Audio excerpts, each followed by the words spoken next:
Let's take a moment to see some differences between the Republican National Convention and the Democratic National Convention.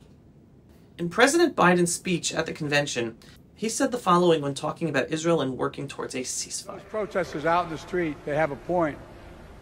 A lot of innocent people are being killed on both sides. Well, let's hear what some of those protesters are saying.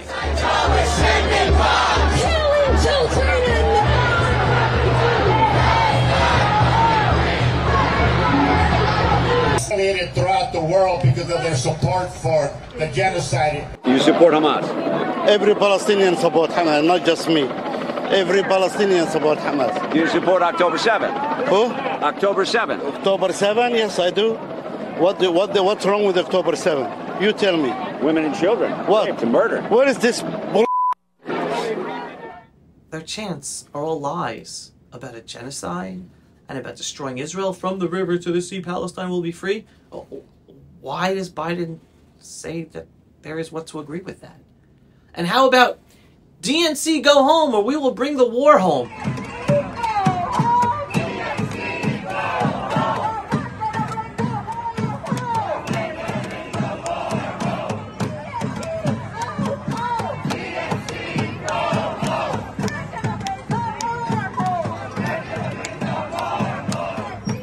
What does Biden have to agree with that?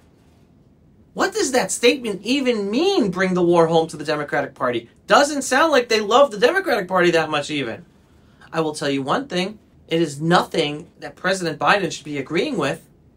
Whereas at the Republican National Convention, President Trump said this about Israel. We want our hostages back, and they better be back before I assume office, or you will be paying a very big price.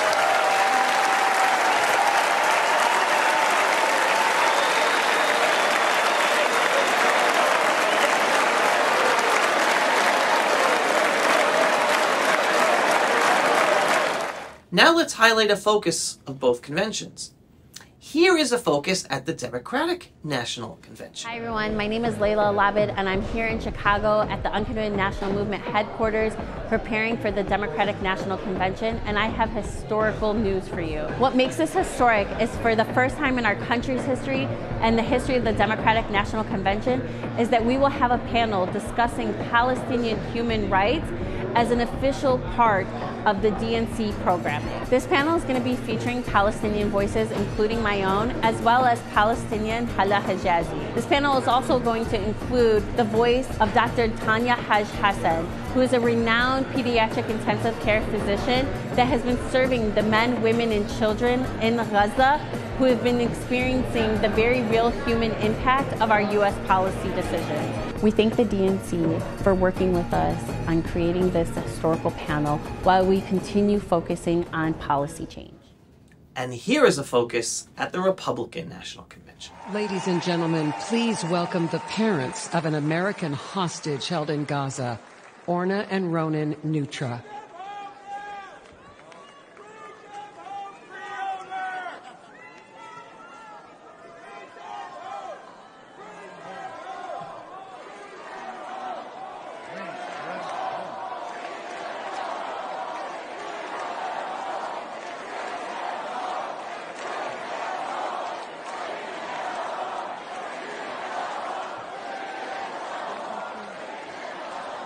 The Democratic Convention gives voice for an invented people called Palestinians who hate Israel and support the October 7th massacre of thousands of innocent Israelis.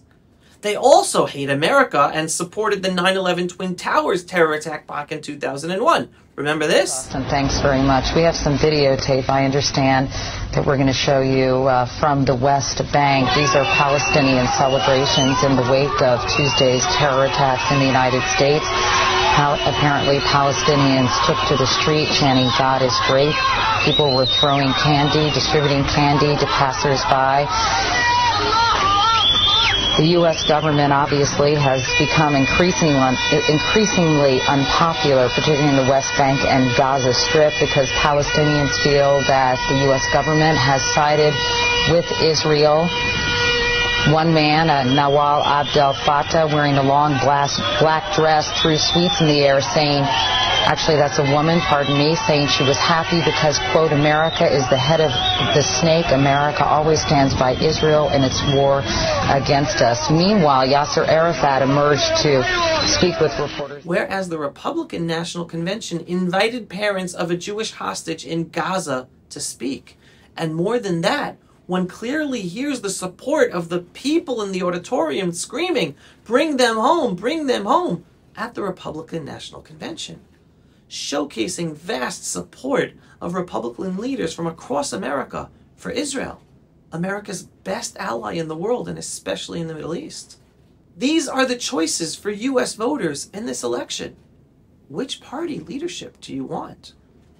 Understand, I explain to you all the time that the problem with U.S. foreign policy is not just at the party level or at the White House, because it is deeply ingrained in the deep state of U.S. foreign policy at the State Department, the CIA, the NSA, etc. That is why U.S. foreign policy towards Israel has always been consistent in forcing us to give up more land and more land to an enemy, and American policy strengthening that enemy, the Palestinian Authority, regardless of whether there was a Republican president or a Democratic president. However, President Trump was the only U.S. president to go against the career foreign policy experts in Washington, D.C. They didn't want him to recognize Jerusalem as Israel's capital and move the embassy there. They did not want him to recognize the Golan Heights as part of Israel. They did not want him to pursue the Abraham Accords. But President Trump took all those steps anyway, against the advice of all the career diplomats and foreign policy wonks in Washington. That is why America needs someone who is able to truly look after U.S. interests, which includes a strong Israel, despite the very problematic advice from career foreign policy experts in Washington, D.C. What do you think about all this? In the meantime, this is the information you get from me at the Pulse of Israel. If you are not yet a subscriber to the Pulse of Israel, go to pulseofisrael.com and click to subscribe. If you support our work and you want to help us get these videos edited, created, promoted, and seen by many more people, well, click on the donate button every once in a while on pulseofisrael.com. In the meantime, shalom from our ancestral biblical homeland, land of Israel, and our beautiful, biblical, eternal, and indivisible capital, Jerusalem, since King David's time. Thanks for joining me for another episode of Pulse of Israel. Pulse of Israel, frontline videos from the Holy Land. Support our work by donating today.